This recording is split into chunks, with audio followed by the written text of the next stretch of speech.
Welcome to another episode of the Information Addicts Podcast. My name's Cassidy, I'm an information addict, and this is my podcast where I explore information, ideas, and beliefs, and try to do those things more responsibly.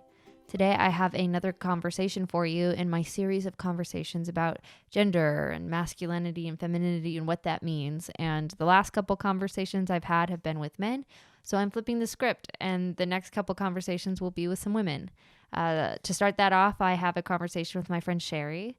I know Shari from the Discord. She is an absolutely lovely person. She lives on a farm in Canada and always has a lot of wisdom and things to say about all topics, really. But I really wanted to get her perspective of the masculine and feminine, especially because she lives a much more traditional life than most. So I hope you enjoy the conversation. I know I did, and hopefully you learned something from it. Shari, thanks so much for coming on today and talking with me. I'm excited. Yes, I appreciate it. I'm very excited. You're one of my favorite people to talk to, so I think this will be fun. Before we get going too far, why don't you just give an introduction for people who maybe don't know you? Who are you? What do you think's relevant? Who am I? That's a good question, Cassidy. I keep asking myself that.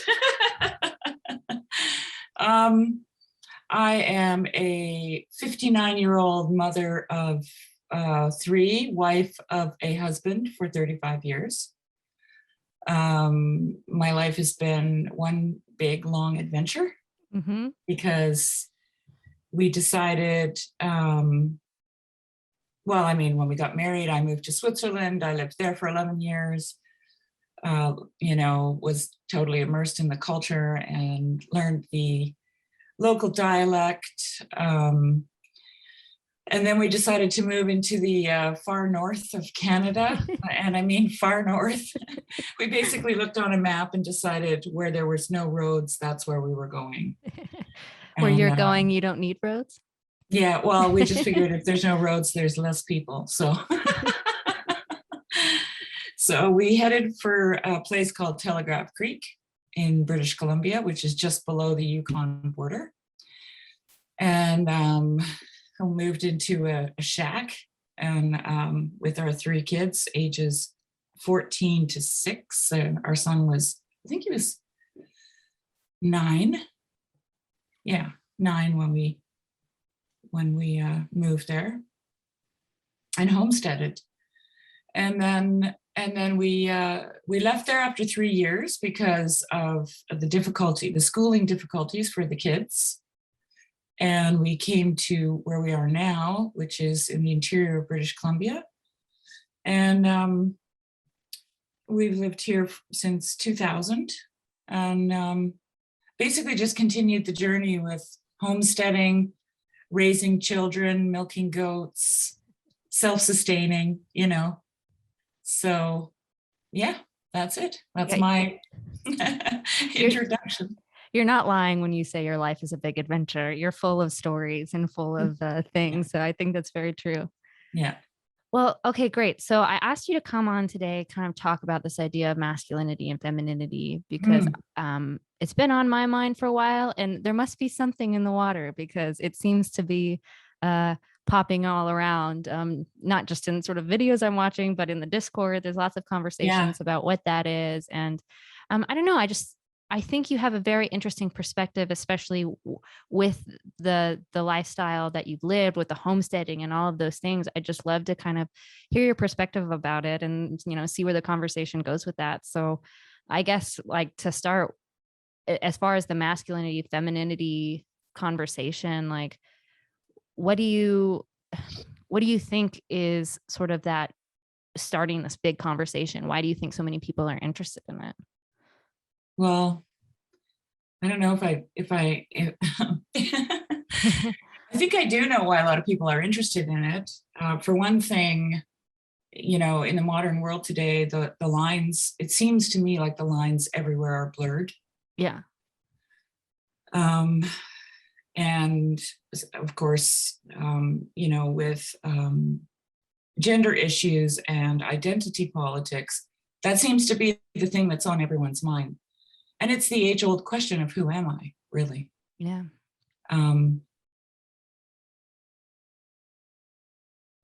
So why is that such an issue today? Well, back to the lines being blurred. It's a big question, actually, Cassidy, because we talked a little bit about this last night, actually. I think it's been shown that, men and women, masculine and feminine traits, let's just leave it at that, not archetypes or anything. They kind of overlap, right? Yeah. But they show up as more distinct at the extremities. And I think we live in a world where that overlap is more prominent than the extremities. So if you were to kind of jump in a time machine and go back 100 years, those extremities would be people's everyday lives, and the overlap areas would be the exception. Mm-hmm. But now it's the other way around, right? So I'm an outlier with my lifestyle, for example. But my lifestyle was normal 100 years ago. Yeah. You know what I'm saying? Yeah, no, I do. So I think for, when you, like, if I put it into like a narrative form and relate it to myself, which I'm only really good at doing that anyways. I often wonder if I would still be married if I had been living in suburbia and had a career. Because in that world, I don't necessarily need my husband's upper body strength, right? And this might sound really silly, but it's not. It's true. And I can basically look after myself successfully. I can put food on the table. I can pay the rent. I can do all those things. Living the life that I've lived, I've had to overcome difficulties within my marriage simply because I really needed his upper body strength. Sure. And that's the truth, right? Yeah. And and when you are given that opportunity, you're also given the opportunity to see that those problems aren't really that important. So the differences are, in my life, the differences have been at the extremes, right? I need someone who can clean my chimney, fix the truck, build me a new gate, all those things. And when he's gone, I haven't just lost someone who I had a relationship with. I've lost all those amenities that go along with him. And I depend on him in a real way, right? And so it makes me, or it has made me and him, like the same is true for me. Like when I'm, like I've said to people, if he goes, this place falls apart. If I go, this place falls apart. Because we have our distinct roles as men and women on this farm, but they're not the same, but they're not unequal, because the place would suffer equally if one of us was missing. Right. Yeah, there's something to this necessity outside of just the two of you to keep something bigger than yourselves running that, makes it a little bit harder to just walk out the door. A lot harder. Yeah. Actually. Yeah. Yeah. So, I mean, living in this kind of extreme, do you think it's taught you more distinctly sort of this idea of like the masculine and the feminine traits and the way they interact? Do you think you get a clearer picture in sort of those extremes? Well, that's the other aspect of masculinity and femininity that is interesting, because there isn't really anything that I couldn't do that he does. I could fix the truck. I could build a gate, right? I could go get a load of firewood. Some things would take me a lot longer than it takes him to do, right? Just simply because hauling a chainsaw and loading the pickup with 3-foot logs it's heavy work. And so it would just take me longer, but I could do it. So in that regard, like as far as roles go, even on the farm, they overlap because I've done all those things. And, if he hasn't been able to, I've done them. I've fixed fences on my own. I've done all kinds of stuff. But the question is, do you really want to? Because you still have all your stuff too, right? Still have to milk the goat and muck out the barn and make the compost and can everything out of the garden and keep your house tidy and look after relationships within your family and your friends. Hospitality is a big deal, and I do find that is necessarily a feminine role. Like, I think women are better at hospitality. Not always. Nothing is always, right? Yeah. But in general, I think that women are better at that. So whatever he isn't doing is just added onto my pile. It's just more. Yeah. Yeah. Well, I mean, I think there's something really interesting to sort of the stereotypes that you see within, the depictions of what it is to be masculine and feminine. And there is something true to them, right? There's something that resonates, at least to a point.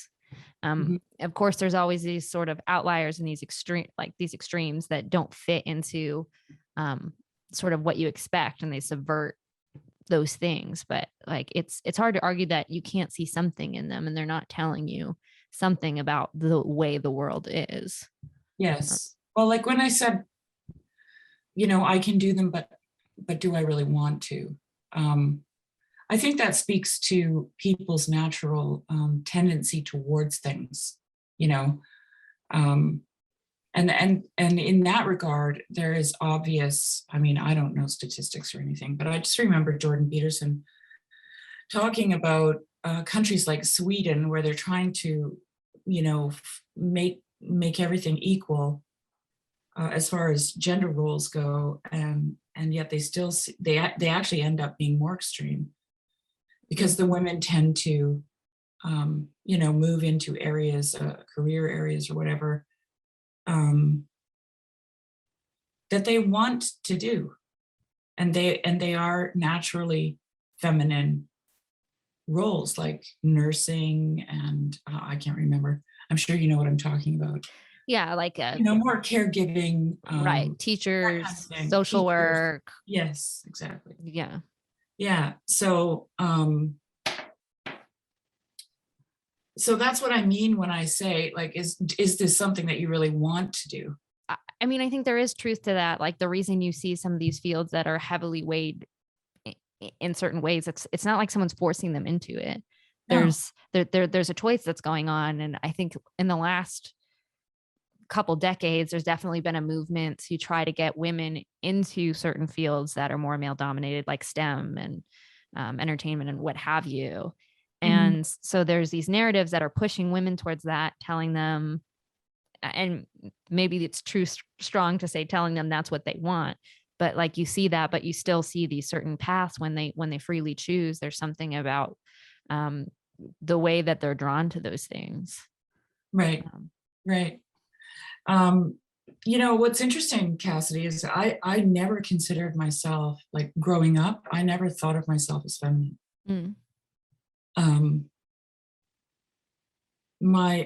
Most of my friends in high school were guys. I gravitated to them. They were often,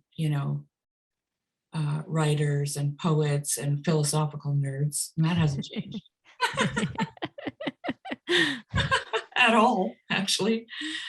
I had a more masculine way of communicating. I was always really direct, and that was difficult for a lot of women because they didn't know what I was trying to do, because women tend to be more sublime in their communications. I was never concerned with fashion. I didn't have to have the latest anything. I didn't need the fancy jeans or, all that stuff. I remember one time I got a perm. This is like a long time ago when perms were a thing. And I got a perm from a neighbor who was a hairdresser, but she had kids and wasn't doing it anymore. And she left it in too long because she got into a conversation on the phone with a friend, and then she was kind of like, oh my God, I have to go, And when this thing came out, I looked like Ronald McDonald, right? Like my hair was just like, my sister and I shared a bedroom, and she came into the bedroom, and that night I was already sleeping, and she didn't know who was in the bed. She didn't recognize me because my hair was just huge, literally. And it was tiny little curls. Like I looked like I had like this afro.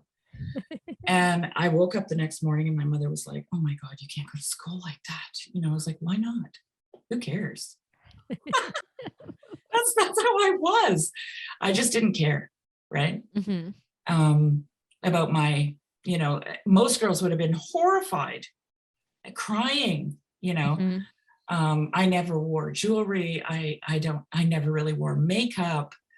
I wasn't trying to be a guy, at all. I felt like a girl. I just didn't, I wasn't leaning off in those directions,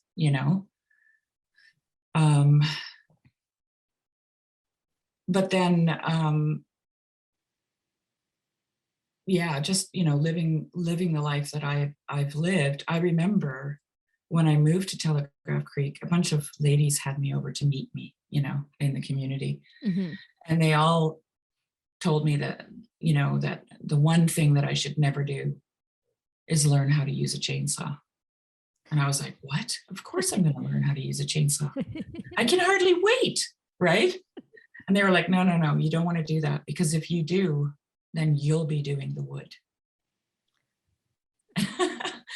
And I actually didn't believe them. I thought, oh, you guys are just being women, So I did learn how to use the chainsaw. And I quickly found out that, if you know how to use a chainsaw, you're getting the wood. But none of your other jobs go away, right? Yeah. And so it was, and that advice kind of, it trickled down into a lot of other things that I thought, like I need the tires changed for the winter. I could go out and do that. It's not hard. But if I do, I'll be doing it for the rest of my life. So I'm just going to keep asking someone to put my winter tires on now, please. Right. And then you end up savoring your feminine role in a sense. Right. It's and it carries with it its own responsibilities. Like if I expect someone to change my tires, then it's not wrong for that person to expect dinner on the table and a robust one at that, right? Or all the vegetables that were in the garden should now be canned or frozen and ready for use for the winter. So there's a give and take there, right? I don't know if that makes any sense. But. No, I think it does. I think it's just a lot of the things you're saying feel so counterintuitive to Americans. Like we're very individualistic. We're very sort of independent, and sort of, that idea of, I don't think we're very good at asking for help. And so there's a lot about sort of, I don't even know if it's just America, but like some of this Western thing where like we don't want to be a part of something. Like we feel like we're compromised if we do.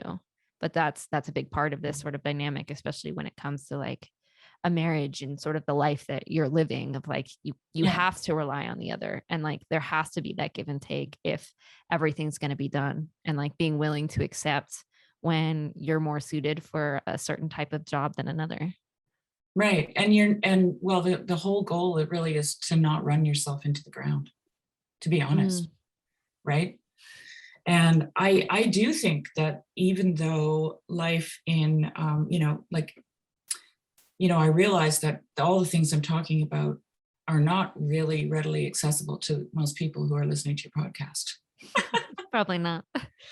But but that doesn't mean that they're exempt from the problems, because I don't think it's very easy for a woman, for example, who really wants to have a career, and I mean want, I don't mean has been convinced through propaganda that she should have a career, but one that wants one and also wants children.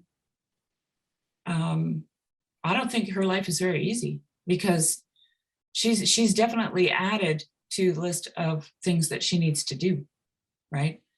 And there's only so much a person, there's only so many hours a day, and you only have the capacity for so much in your life. And you will run yourself into the ground. And I think a lot of women, even outside of the setting that I'm talking about, you know, within a more urban setting, let's say, career-oriented setting, I think they are running themselves into the ground. Yeah. I mean, I don't think that's wrong. I think the older that I get, I see it. I mean, Yeah. even myself, I love what I do.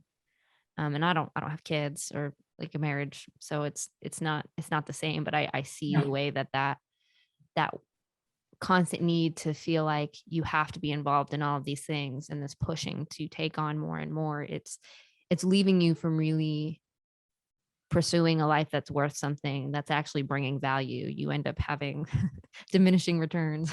Well, I mean, you just have to do the math, you know, Cassidy. How many hours a day are you at work? How many hours a day are you spending with your children? What hours of the day are you spending with your children? How much demand do they put on you during those hours of that day? What about your weekends? What about a day off? It doesn't exist when you have children. You know, what if they have extracurricular activities and they want you to go to their hockey game or their soccer game, or, you know, show up at their bake sale or whatever it is, you know, or see them singing in the choir or doing their play, and you have to show up with enthusiasm, and then in the back of your mind you're thinking, I just want to have a nap, because I know I have to go to work tomorrow and I have this huge project to do, and I don't know if I have the, you know, like, it's just, I don't know how they do it, honestly. Like, I don't know. I mean, when we lived in Switzerland, my kids went to school. I stayed at home. School there is very different. They have very strange schedules. So you've got one kid leaving at one time, one kid leaving at another, one kid returning at a different time. And it's almost set up so that you can't leave home. You just can't. And they don't, at that time, they had no, what they call lunch table. So they didn't provide, like, there, you know, when the teacher said, okay, it's lunchtime, and the kid went home, there was nowhere else to go. So if mom wasn't there or grandma or whatever, then they were going home to an empty house with nobody. And then moving to Canada, you know, as a family, we were together 24/7. There was nowhere else to go. You know, sometimes I'd say, okay, I'm going to milk the goats, and my 6-year-old said, can I come too? And I'd be like, no, not this morning. That was my getaway. Just stay there, and I'm gonna have my me time. Yeah. With the goats. Oh boy, like, I do not ever remember sitting around and twiddling my thumbs. Ever. On the contrary, you know.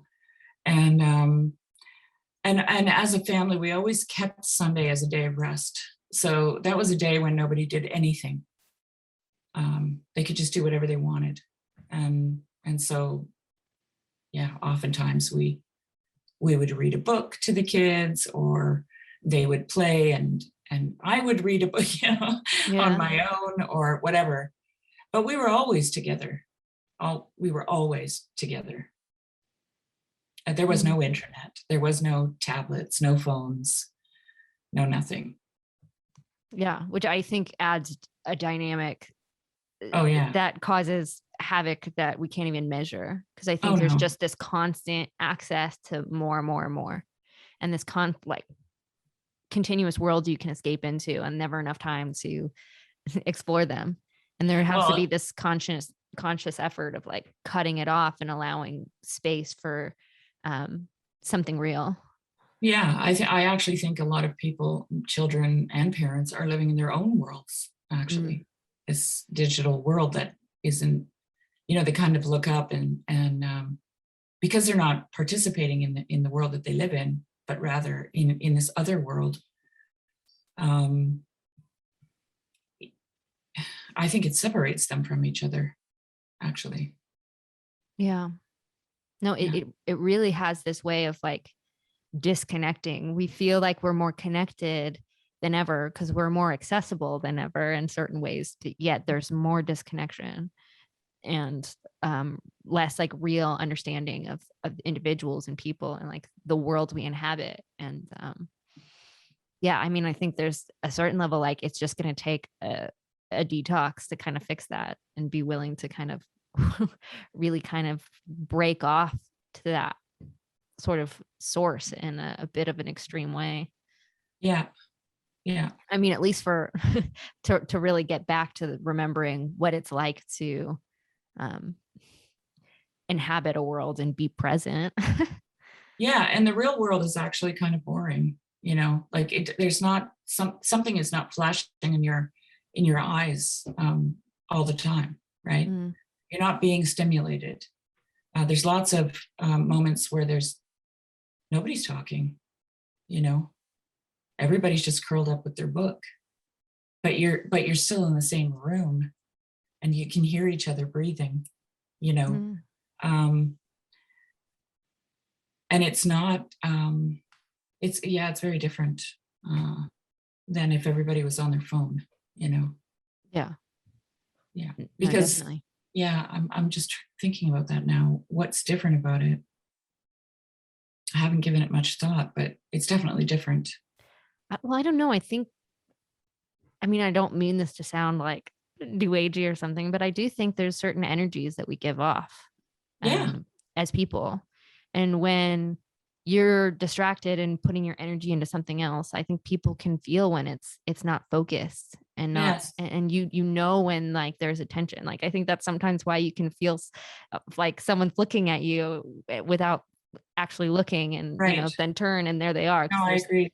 There's sometimes this thing that we can sense. And even when you're having a conversation with someone in person and they're off in this other world, like you feel that energy, you feel that they're not there. And so it's hard to really see what's in front of you when you have the flashing and the dopamine running in your brain and all of these triggers that are pulling you into this thing that's not real. Yeah, and when people are engaged with their phones, they tend to be less aware of those around them, rather than if you're reading a book. There's still something communal about, two people in the same room, or three people in the same room doing something quietly for themselves, but fully aware of those people around them. You know what I'm saying? Yeah. So I've heard the feminine described as sort of like this ability to make open spaces. Like men go out and conquer and women create space. Yeah, And I think that, go ahead. Well, I wonder what your opinion is and what you think it means to really be feminine. The way I think about the feminine and the masculine is the feminine receives and bears. I like to think of it in those terms. And the masculine penetrates, right? And those are sexual terms, but they also work on a metaphysical level. So, like, how can I put this? When you receive and bear something, you're opening perhaps the door to your home, and you're putting up with the presence of another person. That's receiving and bearing. It's also making a space. It's not just making a space, though. When you get pregnant, you're receiving and bearing, right? And that movement to me, especially in pregnancy, but even in hospitality is a way of giving elevating someone else over yourself, putting someone first, someone else, right?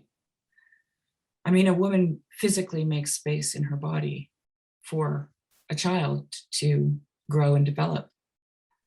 And then even when that child is outside of the womb, she's still doing that. She's still making space for the child to grow and develop, right?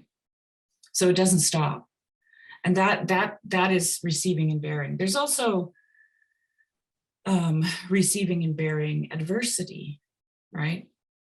Finding, being in difficult times and looking after a sick parent or a child or husband, and being able to receive that and bear it, right? Yeah. And I think for me that is a better depiction of the archetypal feminine role. I think that is something that women naturally are good at. They can also receive and bear information, right? They don't necessarily have to go spout it out. They don't have to figure it out. They don't have to talk with anybody about it. They can receive it and they can bear it. They can keep it and they can ponder it, right? Mary did this. She received information and she pondered it. She put it in her heart. She kept it there. She bore it. Just as she did Christ as a child, right? Just as she did the adversity when God said, look, you're going to get pregnant out of wedlock. Yeah. He's like, okay. She received it and she bore it, right? So I don't know, that to me is, and men, like I don't really like to talk about the masculine much because I'm not a man. So, but I think that a man's role, as far as penetration goes, I think it has to do with more than just the sexual connotations of it. If a man is going to protect his family, he's going to penetrate into an adversary, right? Literally, in some cases. He's also going to, when it comes to information, he's going to probably be more interested in penetrating that information and testing it and finding out, is this solid? Does it work on, in every situation? Is it, whereas women can be more the silent type. I do think that the archetypal feminine is hidden.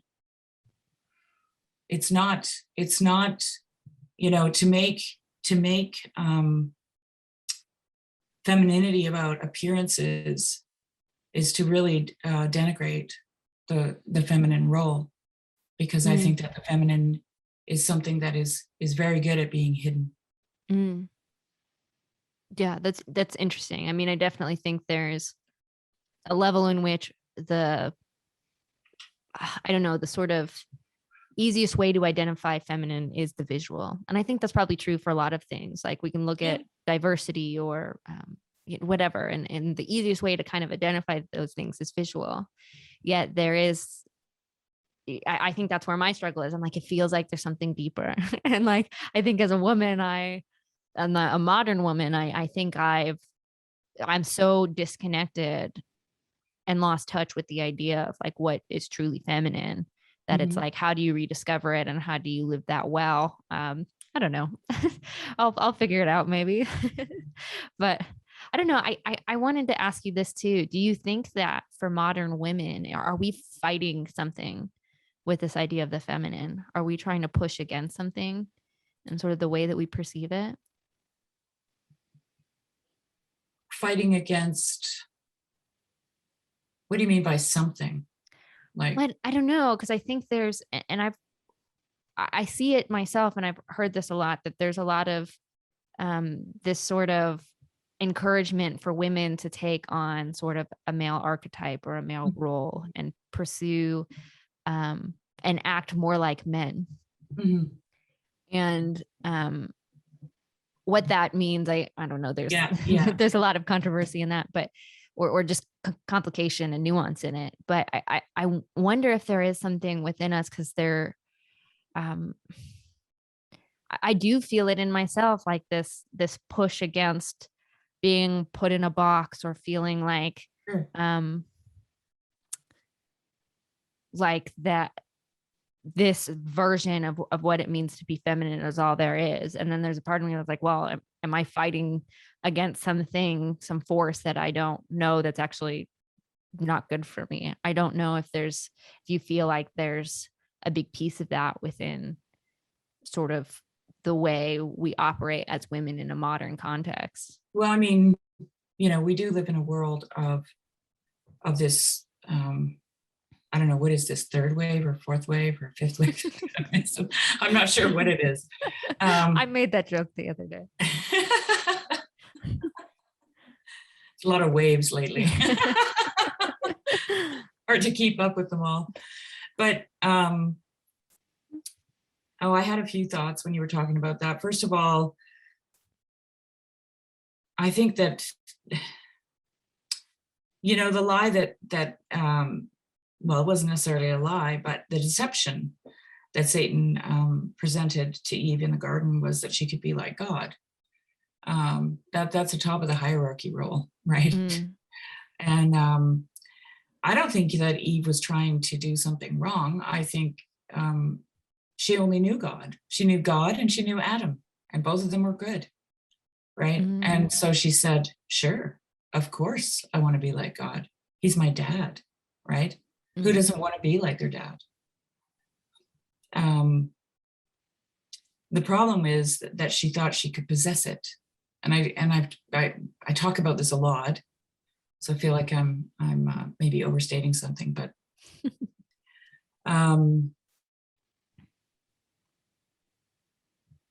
I guess what I would say is I wish for people that they would learn to surrender to who they are and not try to possess who they are. And I think that's where most of the problems arise. I'm trying to think of a good way to further explain that. One of the mistakes women make when they want to be like men is that they assume that men are more fulfilled than they are. And I'm sure that if you would ask men how fulfilled they are, they would have the same complaints that most women do. Because most adults in the world who are responsible are just doing what they have to do, not necessarily what they want to do. Right? And that is a burden when you have to do things because you have to. It's like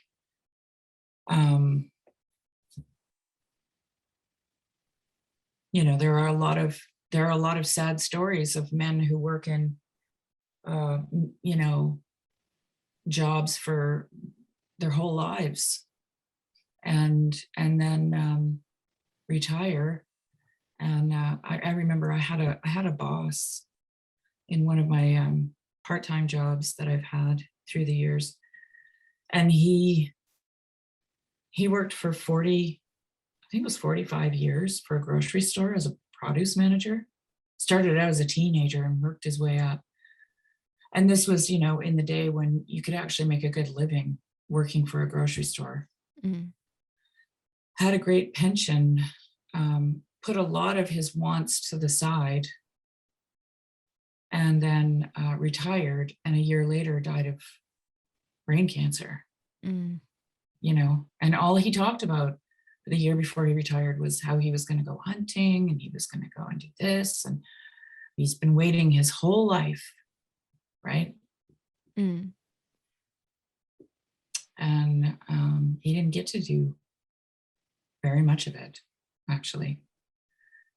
So why women would want to be men is like this goes back to the beginning of our conversation, where like I can do all of the things that my husband does, but do I want to?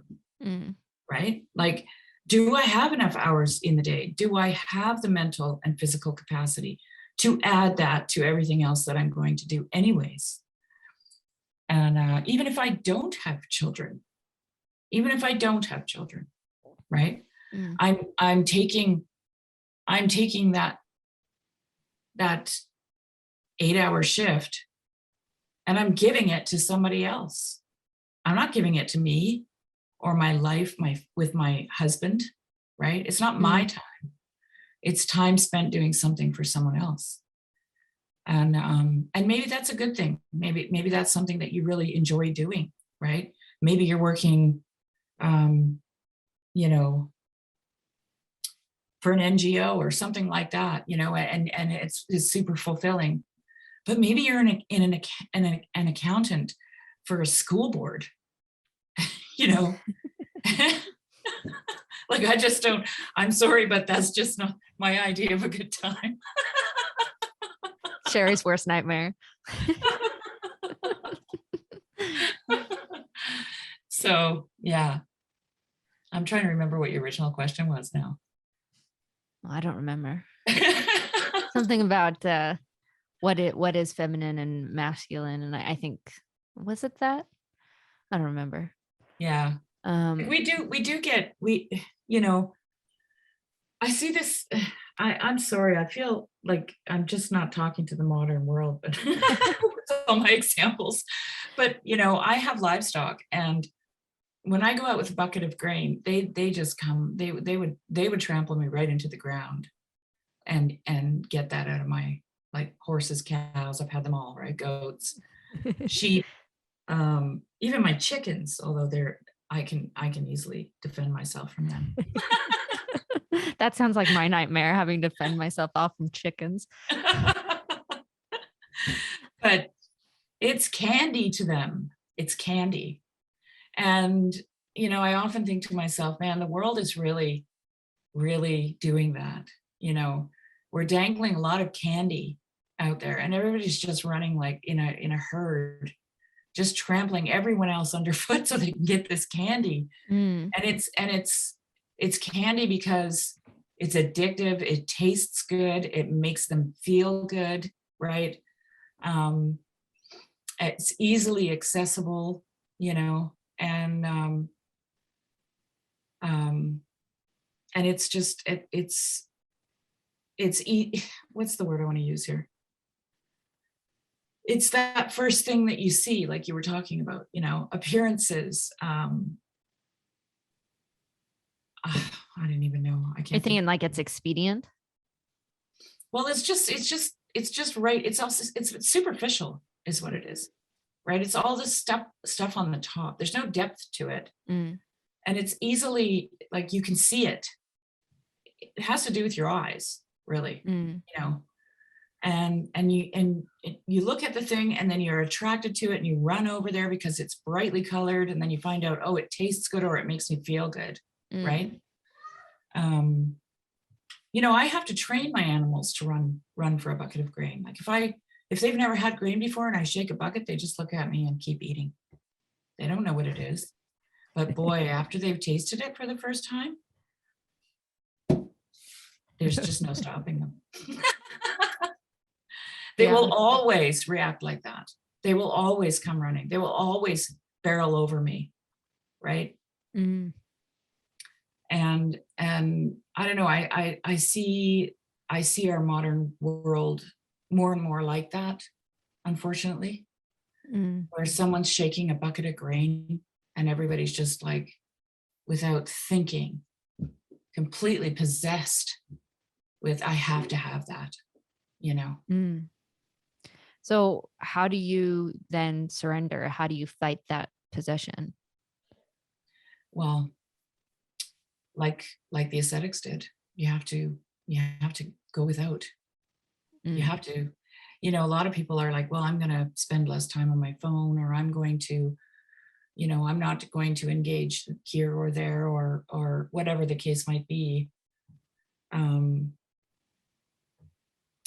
know, a lot of people are doing like keto or intermittent fasting, and they're realizing the benefits for their physical body from purging, just cleansing, not taking in stuff all the time, right?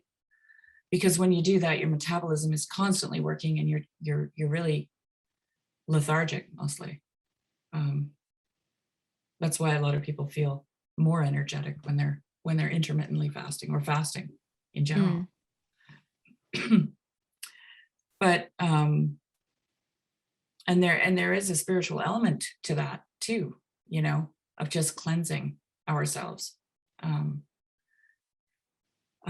I go through phases where I'm engaged. I've got thoughts. I need to, work those out. I'm reading a lot. I'm looking up things on the internet. I'm talking to people, and then I can just feel it going like this, and then all of a sudden I have to just disengage. Yeah. And not necessarily cleanse myself from anything evil, but just let it metabolize. Like, give yourself an opportunity. Like the world we live in is so fast paced, and it never ends. It doesn't stop. It's 24/7 information, right? Mm-hmm. When are you going to actually find the time to just really let all that stuff digest? Right. Well, and if you don't give yourself space to actually process the things you consume, it actually doesn't stick as well. Like, you need that time where you're out and you're not connected to anything for it to really settle in your brain. That's how we're designed. And because we continue to feed, I describe it like this often: when you continue to just feed your mind, like, food is good and it'll give you strength, but you eat too much and you're going to throw up everywhere. And that's sort of, I think, what happens with information. Like, we get a taste of it and it's good and we feed on it and it can help us in the world and the way that we can process things. But you do too much and your brain is going to lose all of that. And you're going to lose a lot of the things that you've consuming because it just can't hold what you're trying to put in it. Yeah, exactly. Yeah. Yeah. I mean, when cell phones became a thing, my husband and I, we live in a place where we don't have cell phone reception. And we thought about getting a cell phone, actually, so that if I was in town and he was here and I needed to ask him a question, I could. But then I thought, well, wait a minute, there's a phone booth at the grocery store. And then they took all the phone booths away. Yeah, now they're gone. But there's still a customer service phone at the front desk of the grocery store, right? Yeah. So I don't even have to pay for it now.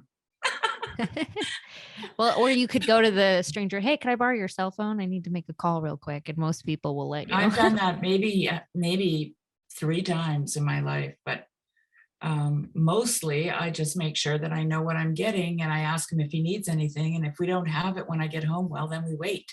Yeah. And this is the thing. We live in a world that can't wait. Yeah. And there's a lot to waiting. I mean, this is the time, this is the receiving and the bearing, right? This is also the time where you digest, right? When you're waiting. There's waiting on the Lord. There's living without something. Oh, I forgot to buy cream for my coffee. Oh, well, I guess I'm drinking it black for a week till I go to town again, Yeah. And you learn something about yourself in that week that you would have never learned otherwise. Right. So we ended up never getting a cell phone, and now we're really glad that we never got a cell phone. I remember when Facebook became a thing, we had dial-up internet at the time, and everyone was like, you have to go on Facebook. And I was like, I don't have time to go on Facebook. Oh, and then I'll have to keep a Facebook page and I'll have to post things every day. And I was like, no. So we never did that. And now I'm really glad I never did. Yeah. And there's another component to waiting. If you wait long enough, you'll find out probably it wasn't a good idea. We do a lot of things impulsively because everyone else is doing them. If you wait just a little while, you might find out something you might find out it wasn't a good idea, you know? Mm. Do you think that caution and that patience and that waiting is something that's part of either like the feminine trait or the feminine archetype that, or do you think that's I don't something know. more I wouldn't universal? necessarily call it that. My husband's actually way more cautious and patient than I am. Yeah. Mm, I've learned a lot of that from him, to be honest. yeah. As a person, as a personality, I'm far more impulsive than he is. Mm, Yeah.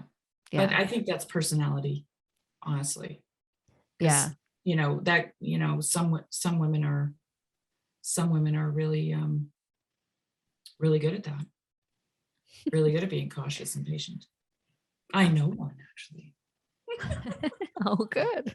I don't feel like I fit that. I think I've learned a lot more patience as I have gotten older. Yeah. But I don't think I'm naturally patient in that way. But I do think there's something to um I don't know. I think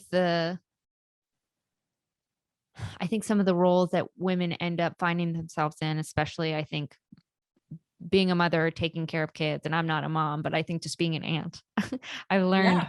how much like I think just being around kids has made me far more patient. And there's that level of which if it's not a feminine trait or archetype, like you have to learn to adopt that to be able to give the space for kids to be themselves and learn and do the things that they need.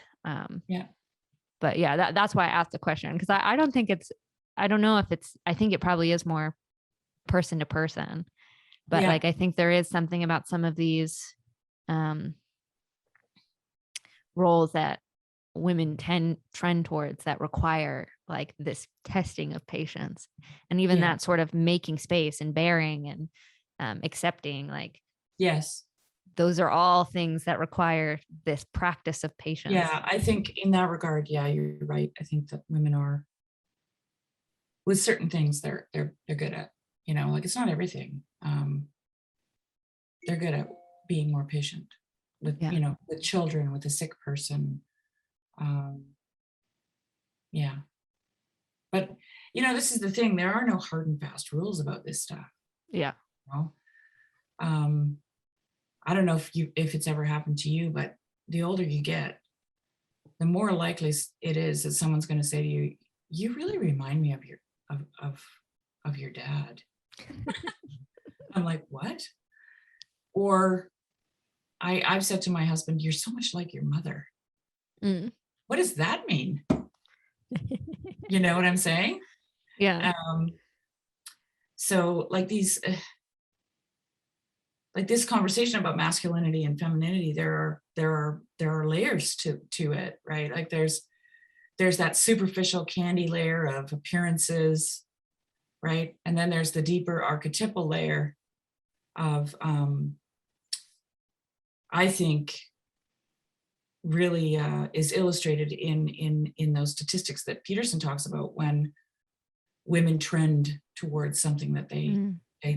they like to do, right? Yeah. Um, so, but like I said before, the masculine and the feminine, they overlap in many, many ways, right? Mm-hmm. And it's probably not a good idea to be too hyper aware of those things, in the sense that it makes you question someone's actual gender, Mm. which is what's happening in the world, right? Oh, you like to wear those clothes. You must actually be a XYZ. man, Yeah. you know. Yeah, I don't know. I find it, well, it's people think that it's freeing, but it's actually more constraining, because you don't get to express both, all of you, and Mm. all of you is both masculine and feminine, you Right. know. Well, I really like how Tim Keller talks about sort of marriage as this idea of embracing the other. and Mhm. recognizing like men and women are different. They have these really distinct characteristic and roles, and they're equal but different, right? Like you're Yes. kind of saying. And by coming together and being willing to embrace the other, it not only helps you be more yourself, but it teaches you what the other has and helps you develop those things too. And so Yeah. there's a certain level of like, by accepting your own space and your own self and surrendering, and then being allowing to also embrace the other and try to understand that and keep that bond together, you end up learning how to sort of hone those other traits in a way that you couldn't have otherwise, in a way that still expresses you. I don't know. Does that make sense? It's this weird paradox where it's like you become Yeah. more of, but also more distinct in the same way. You mean within a marriage? I'd listened to your conversation with Jacob, which I really enjoyed. I'm And glad you did. yeah, and well, one of the things that I loved, Jacob talked about men and women, a marriage being the image of God, and I intuited that a long time ago, Yeah. and part of the reason that I thought about it was because I noticed I came from a very conservative, very kind of fundamentalist, um, you know, Christian denomination, and um, women were you could almost, it was almost like seeing an Amish woman when you met someone from that denomination, because they all had a similar characteristic about them. Their skirts were a certain length. It's like Orthodox Jewish women. Um, and I thought, well, why is that a thing in these fundamentalist groups, right? Like you've got Islam, and then you've got Judaism, and you've got really conservative Christian circles, where you can almost see them coming from afar, right? Like they look, they have a uniformity to them.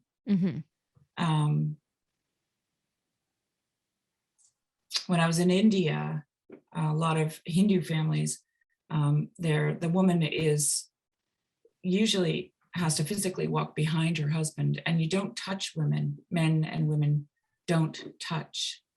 And it's because women are considered, well, unfortunately, dogs in India. They have that same status, right? And there was something about the way that women were portrayed in, covered up or made to look all the same, so that their personhood and their own personal beauty didn't shine forth in any exceptional way, right? And I thought, well, it made me question what's going on here, and I came to the same conclusion that if men and women in their personhood came together, they would portray the image of God. And what better image to distort in the world than the image of God, right? If you're the adversary and you're trying to keep people from seeing the image of God, where would you start first? Right there. That's where you would start, right? With a marriage, with a man and a woman. And so if you put the woman behind, the image is distorted, right? If you make them, if you make the woman the man and the man the woman, the image is distorted, and I see this happening. I see this happening in the world. Women may not be walking 2 steps behind their husband, but they aren't really women anymore. And the image again is distorted, right? Right. And I mean, I resonate with that. I think I've also spent a lot of time trying to understand sort of that biblical perspective of women and the roles of men and women in marriage and how that fits. I think it's very foreign, even to like modern Western Christians, that full idea. I think they get a piece of it, a taste of it, but there's a distortion in even just the way it's passed down and the way that it's represented that kind of gets you to that place to see the fullness of it. Right. But, like when we first started talking, I was saying that, there are things that my husband does that I need him to do. It doesn't mean that I can't do them. Okay, let me think about what I want to say here. Letting him do those things and him letting me do the things that I do is also a gift that we give to each other. Right? It makes me feel like I have, and it doesn't just make me feel, it gives me a place of importance in my life. I'm valuable. I'm necessary, right? I'm a necessary component of the life that I have. And it does the same thing for him. So I could steamroll him and I could just do everything. But what would that do to him as a person? And right. I mean, what would that do to anyone as a person? And I think that actually this kind of feminism that we have today is doing precisely that. It's steamrolling a lot of men, and it's making them feel less than, and not necessary, and not valued, and not important, and not contributing, right? But just being in the way. I feel like a lot of it is this fight to not gain equality, but almost replace ourselves at the top of a hierarchy. If like men have been on the top, now it's women's turn. And there's this expectation, like, if we put ourselves forward, we'll do it any better. I think, I don't know. I'm cautious of that, of but the thing falling is, through that in that narrative. Women fail. Sorry. I think what women fail to realize is that they're actually responsible for who is at the top of that hierarchy. This was Peterson's whole point when he talked about sexual selection. Women select, right? And so men scramble to the top so that they can be seen, right, by these women. And the women are actually determining who gets to the top. Like, so who's in charge, right? This is the thing.